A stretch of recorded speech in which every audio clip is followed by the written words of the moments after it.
Ano pangalan niya? Ito pa rin. Oh?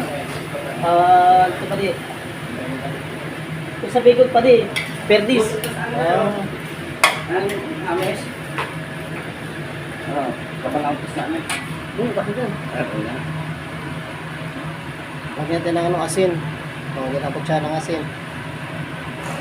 MSG to, MSG. Sweet and salt, ano? Sweet and salt. Yun. Tapos ito. Laban dyan.